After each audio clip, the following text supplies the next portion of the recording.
Tomorrow marks the 60th anniversary of the March on Washington. On that day in 1963, Martin Luther King Jr. delivered his iconic I Have a Dream speech in front of the Lincoln Memorial. And to remember that day, civil rights leaders, lawmakers, celebrities, and more will gather with thousands of others before marching through the streets of the nation's capital.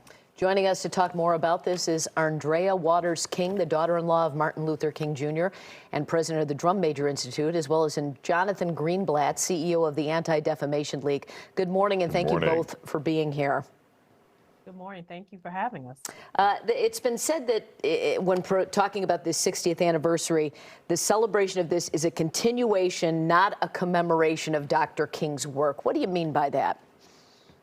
Well, what we mean is that we are not at the point in our nation where we can truly celebrate the March on Washington and the deliverance of I Have a Dream with so much that is going on that in a very real sense is putting us backwards rather than forward. What we really know and believe is that that point in time, that moment, was a North Star in the fight for peace and for justice and for equity.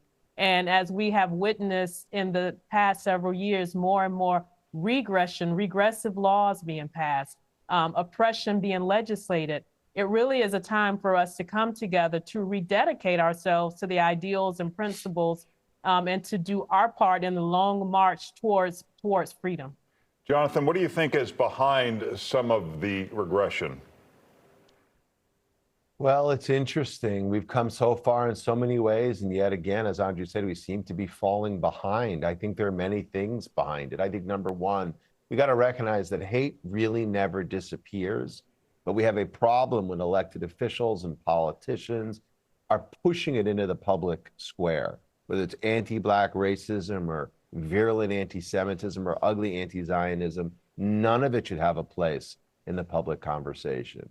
But we're living in a moment when you have ambitious, opportunistic politicians, telling us we can no longer teach our kids about Black history, suggesting that we should pull books like the Diary of Anne Frank off of the shelves of our libraries. So there is a fight going on, and it's a fight we've got to commit to together, whether you are Black or white, Jewish or non-Jewish. All of us as Americans have a vested interest in, again, pursuing the dream, and that's what we'll be doing this weekend. Andrea, what would you like to see in the most immediate future from legislators to improve things? Well, it's interesting, Jonathan just mentioned a fight. We are truly in a fight for the soul of our nation. We have witnessed in the past few years, as I said before, oppression being legislated, but also we're looking at laws that are limiting people. What we believe is that laws should lift us all up. We're at a point in time when my 15-year-old daughter and her peers have progressively lost rights since the day that they were born.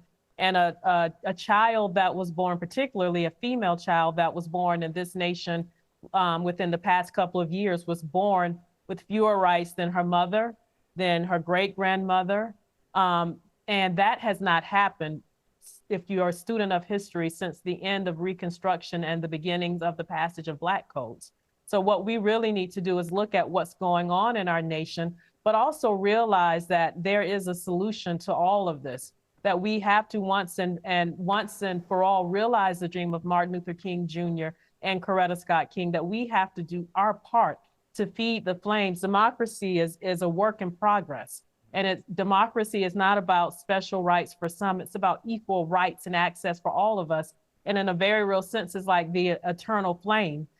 But it's up to each one of us, each generation, to continue to feed the flames of peace, of justice and equity. And what we are seeing is what happens when that does not happen.